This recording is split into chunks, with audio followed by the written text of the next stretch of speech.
2016-17 ఆర్థిక సంవత్సరానికి సంబంధించి రాష్ట్ర ఆర్థిక మంత్రి ఈటెల రాజేందర్ శాసనసభలో బడ్జెట్ ప్రవేశపెడుతున్నారు. ఇప్పుడు ప్రత్యక్ష ప్రసారంలో వీక్షిద్దాం. గౌరవనీయ అధ్యక్ష, తెలంగాణ రాష్ట్రంలో వరుసగా తొలి 3 బడ్జెట్లు ప్రవేశపెట్టే అవకాశం నాకు రావడం ఎంతో సంతోషంగా ఉంది. నాపై ఈ బాధ్యత పెట్టి నాకు ఈ అవకాశం కల్పించిన గౌరవ ముఖ్యమంత్రి కల్వకుంట్ల చంద్రశేఖరరావు గారికి ధన్యవాదాలు తెలుపుతూ 2016-17 ఆర్థిక సంవత్సరానికి బడ్జెట్ ప్రతిపాదనలు మేము ముందుస్తున్నాను. అధ్యక్ష, తెలంగాణపై దశాబ్దాల పాటు కొనసాగిన వివక్ష, అన్యాయంపై అవిశ్రాంత పోరాటం చేసి సాధించుకున్న రాష్ట్రం మనది. ప్రత్యేక రాష్ట్రం సాధించుకున్న ప్రజలు కొత్త అధ్యాయాన్ని లిఖించుకుంటున్న సందర్భం ఇది. ఈ రాష్ట్రంలో ప్రజలకు అనేక ఆశలు, ఆశయాలు, ఆకాంక్షలు ఉన్నాయి, అవసరాలు కూడా ఉన్నాయి. వాటన్నిటికీ అనుగుణంగా బడ్జెట్ రూపొందించాల్సిన అవసరం ఉంది. తెలంగాణ రాష్ట్రం ఏర్పడిన తర్వాత ప్రవేశపెట్టే 3వ బడ్జెట్ అయినప్పటికీ పూర్తి సమాచారంతో, సమగ్ర అధ్యయనంతో, వాస్తవాల ఆధారంగా రూపొందించిన మొట్టమొదటి బడ్జెట్ ఇదే. 2015-16 బడ్జెట్కు ప్రాతిపదిక 2014-15 ఆర్థిక సంవత్సరం లెక్కలు. 2014 ఏప్రిల్ నుండి 2015 మార్చి నాటికి వచ్చిన ఆదాయం, పెట్టిన ఖర్చు, సాధించిన ఫలితాలు తేలాలి. కానీ తెలంగాణ రాష్ట్రం 2014 జూన్లో ఏర్పడింది. పూర్తి స్థాయి లెక్కలు అందుబాటులో లేవు, కేవలం అంచనాలు మాత్రమే ఉన్నాయి. కేంద్ర పథకాల ద్వారా వచ్చే నిధులు, కేంద్ర పనుల వాటా కొంత తగ్గాయి. 14వ ఆర్థిక సంఘం సిఫార్సుల ప్రకారం రాష్ట్రాల రుణ పరిమితి FRBMని వారి స్థూల ఉత్పత్తిలో మరో 6% పెంచినా అది ఇంకా అమలు కాలేదు. ఆంధ్రప్రదేశ్ పునర్వ్యవస్థీకరణ చట్టం 2014 ప్రకారం వెనుకబడిన ప్రాంత అభివృద్ధి కోసం కేంద్రం ఎంతో సాయం చేస్తుందని ఆశించాం. కానీ కేవలం రూపాయలు 450 కోట్లు మాత్రమే ఇచ్చి మన ఆశలపై నీళ్లు చల్లింది. ఉమ్మడి రాష్ట్రంలో పాలకులు చేసిన తప్పిదాలకు మనం ఇప్పటికీ మూల్యం చెల్లించాల్సి వస్తుంది. సామాజిక రంగం, వ్యవసాయం, సాగునీటి రంగం, మౌలిక సదుపాయాల కల్పన లాంటివి వారి హయాంలో తీవ్రంగా నిర్లక్ష్యం చేయబడ్డాయి. ఉమ్మడి రాష్ట్రంలో బకాయి పడిన బిల్లులను మనం ఇప్పుడు చెల్లించాల్సి వస్తున్నది. ఉమ్మడి రాష్ట్రంలో యథాలాపంగా ప్రారంభించిన 800కు పైగా ప్రణాళిక పథకాలను అనివార్యంగా ఇప్పటికీ అమలు చేయాల్సి వస్తున్నది. వీటికి తోడు భారీ విద్యుత్ కొరత వంటి అనేక సమస్యలు రాష్ట్రాన్ని పీడించాయి. గతంలో ఎన్నడూ లేని విధంగా ముఖ్యమంత్రి గారు ప్రతి శాఖ పనితీరును స్వయంగా సమీక్షించారు. ఆయా శాఖల్లో వచ్చే ఆదాయం ఎంత, ఖర్చు అవుతున్నది ఎంత, అందులో అమలవుతున్న పథకాలు ఏమిటి, అవి సాధిస్తున్న ఫలితాలు ఏమిటి, సరైన ఫలితాలు సాధించకపోవడానికి కారణాలు ఏమిటి తదితర విషయాలను ముఖ్యమంత్రి గారు పూర్తి స్థాయిలో బేరీజు వేశారు. గతంలో ఏ ముఖ్యమంత్రి ఇంత కూలంకుషంగా సమీక్ష సందర్భం లేదు. ఈ సమీక్షలు నిశ్చిత అధ్యయనం అనంతరం ప్రవేశపెడుతున్న 2016-17 సంవత్సర బడ్జెట్ సమూల మార్పులకు నాంది పలుకుతుందని ప్రకటించడానికి సంతోషిస్తున్నాను. రాష్ట్ర ఆర్థిక పరిస్థితి. అధ్యక్ష, తెలంగాణ రాష్ట్రం ఏర్పడిన నాటి నుండి నేటి వరకు వచ్చిన మార్పును, రాష్ట్ర స్థూల ఆర్థిక స్థితిగతులను ఈ సభ దృష్టికి తెస్తున్నాను. గత 2 ఏళ్లలో వర్షపాతం సాధారణ వర్షపాతం కంటే తక్కువ ఉన్నప్పటికీ రాష్ట్ర స్థూల ఉత్పత్తి గణనీయంగా మెరుగుపడిందని తెలియజేసేందుకు సంతోషిస్తున్నాను, గర్విస్తున్నాను. నైరుతి ఋతుపవనాల ప్రభావంతో కురిసే వర్షాలు 2014-2015 సంవత్సరంలో వరుసగా 30.2%, 14.3% తగ్గాయి. ఈశాన్య ఋతుపవనాల ప్రభావంతో కురిసే వర్షాలు మరింత తగ్గాయి. 2014-15 సంవత్సరంలో అవి వరుసగా 58%, 79% తగ్గాయి. 2015-16లో మన రాష్ట్ర స్థూల ఉత్పత్తి ప్రస్తుత ధరల ప్రకారం 11.67% మెరుగైన వృద్ధి సాధించిందని అంచనా వేయడమైనది. వ్యవసాయం మరియు అనుబంధ రంగాల్లో గత సంవత్సరం కంటే వృద్ధి తగ్గినప్పటికీ కూడా ఈ 11.67% వృద్ధి సాధ్యపడింది. ఇది జాతీయ సగటు వృద్ధి రేటు 8.6% కంటే చాలా ఎక్కువ. వచ్చే వర్షాకాలంలో సాధారణ వర్షపాతం ఉంటుందనే ఆశతో ప్రభుత్వం ఎన్నో అభివృద్ధి కార్యక్రమాలకు శ్రీకారం చుట్టింది. వచ్చే ఏడాది రాష్ట్ర ఆర్థిక వృద్ధి కూడా మరింత మెరుగుపడుతుంది. అధ్యక్ష, రాష్ట్ర తలసరి ఆదాయం ప్రస్తుత ధరలో 2014-15 సంవత్సరంలో 12.7% మెరుగై రూపాయలు 1,29,182గా లెక్క తేలింది. 2015-16 సంవత్సరంలో తలసరి ఆదాయం 10.7% పెరిగి రూపాయలు 1,43,023గా ఉండవచ్చునని అంచనా. ఇదే ఏడాది జాతీయ సగటు తలసరి ఆదాయం రూపాయలు 93,231 కంటే మన రాష్ట్ర తలసరి ఆదాయం 50% ఎక్కువగా ఉంది అధ్యక్ష.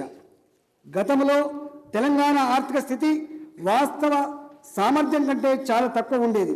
తెలంగాణలో మౌలిక సదుపాయాలను, సామాజిక రంగాలను ఉద్దేశపూర్వకంగా నిర్లక్ష్యం చేయడం వల్ల ఈ పరిస్థితి తలెత్తింది.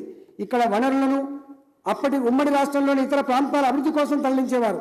తెలంగాణ రాష్ట్రం ఏర్పడిన తర్వాత ఈ దుస్థితి నుంచి బయటపడ్డాం. నీళ్లు, నిధులు, నియామకాలు మన స్వాధీనంలోకి వచ్చాయి. మన ఆర్థిక వ్యవస్థ సంఖ్యలు తెంచుకుంది.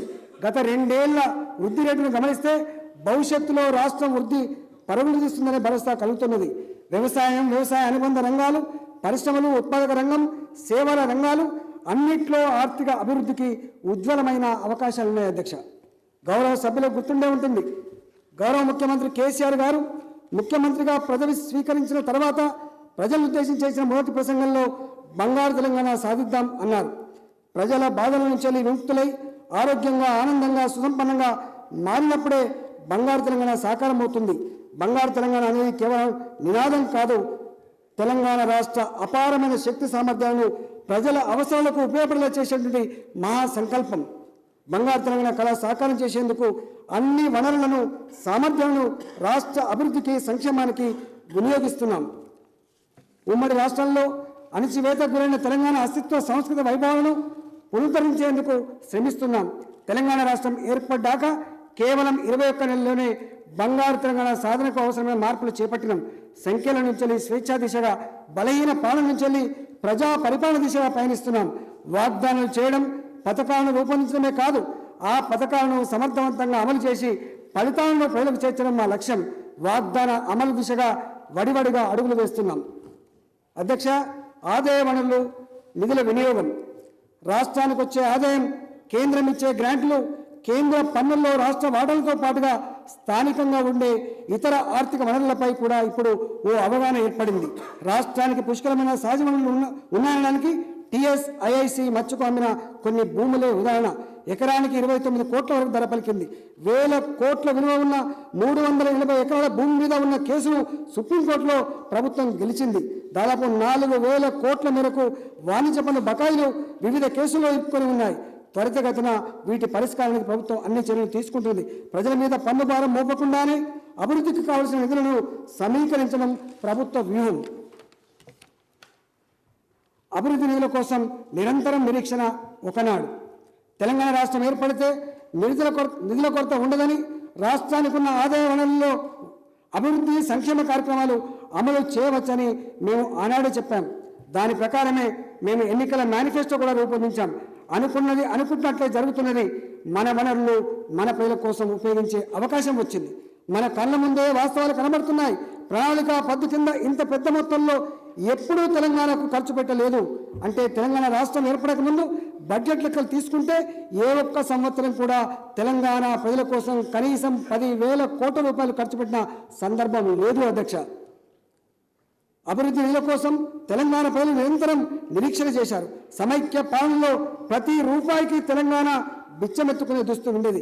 కానీ ఇప్పుడు చరిత్రను తిరగరాసుకుంటున్నాం. కేవలం ప్లాన్ బడ్జెట్ కింద గత ఆర్థిక సంవత్సరం రూపాయలు 52,383.20 కోట్లు కేటాయించగలిగాం. ఈసారి కూడా ప్లాన్ బడ్జెట్ కింద చరిత్రలో ఎన్నడూ లేని విధంగా అభివృద్ధి, సంక్షేమ కార్యక్రమాల కోసం డబ్బులు ఖర్చు పెట్టబోతున్నాం. తెలంగాణ రాష్ట్రం వస్తే ప్రజలకు ఏం ఒరుగుతుంది అన్న వారికి ఇదే మా సమాధానం అధ్యక్ష. 2016, 17 బడ్జెట్ ప్రతిపాదనలు సమర్పించే ముందుగా 2014 జూన్లో ప్రభుత్వం ఏర్పడిన నాటి నుండి ఇప్పటి వరకు రాష్ట్ర ప్రభుత్వం చేపట్టిన పలు కార్యక్రమాలను, బంగారు తెలంగాణ సాధనకు ప్రభుత్వం చేసిన కృషిని వివరిస్తాను. బలహీన వర్గాల సంక్షేమం కోసం ఆసరా పెన్షన్లను గణనీయంగా పెంచాం. 100% ప్రభుత్వ ఖర్చుతో పేదలకు 2 బెడ్రూమ్ల ఇల్లు పథకాన్ని అమలు చేస్తున్నాం. కళ్యాణ లక్ష్మి, షాదీ ముబారక్ పథకాలను అమలు చేస్తున్నాం. తెల్ల రేషన్ కార్డుదారులకి ₹1 కిలో బియ్యంను కుటుంబ సభ్యులందరికీ ఒక్కొక్కరికి 6 కిలోల చొప్పున ఇస్తున్నాం. విద్యార్థి వసతి గృహాలకు సన్న బియ్యం ఇస్తున్నాం. రైతుల కష్టాలు తీర్చేందుకు పంట రుణాల మాఫీ పథకాన్ని అమలు చేస్తున్నాం.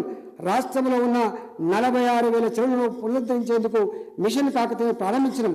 రాష్ట్రంలోని అన్ని కుటుంబాలకు తాగునీటిని సరఫరా చేయాలన్న సమున్నత లక్ష్యంతో మిషన్ భగీరథ అనే భారీ పథకాన్ని యుద్ధ ప్రాతిపదికన ప్రారంభించడం, పరిపాలన పగ్గాలు చేపట్టిన నాడు విద్యుత్ లోటుతో కొట్టుమిట్లాడుతున్న రాష్ట్రంలో నేడు గృహావసరాలకు, పరిశ్రమలకు నిరంతరాయంగా విద్యుత్తును సరఫరా చేస్తున్నాం. పెట్టుబడులకు అనుకూలమైన పారిశ్రామిక విధానాన్ని ఆవిష్కరించడం, పారిశ్రామికీకరణను ప్రోత్సహించేందుకు టీఎస్ ఐపాస్ అనే ఏకగవాక్ష అనుమతుల విధానాన్ని ప్రవేశపెట్టినాం. ప్రభుత్వ ప్రైవేట్ భాగస్వామ్యంలో స్టార్టప్లకు, నవకల్పనలకు వేదికగా టీ హబ్ని ప్రారంభించడం. అట్టడుగు వర్గాలకు న్యాయం చేయాలంటే వారికి రక్షణ, భద్రత కల్పించడంతో పాటు శాంతి భద్రత వ్యవస్థను కాపాడటం ముఖ్యం. ప్రభుత్వం ఇందుకు ఆహర్నిశలు కృషి చేస్తుంది. వచ్చే ఆర్థిక సంవత్సరానికి శాఖల వారీగా ప్రతిపాదించిన కేటాయింపులలో కొన్ని ముఖ్యమైనవి ఈ సభకు సమర్పిస్తున్నాను. సాగునీరు.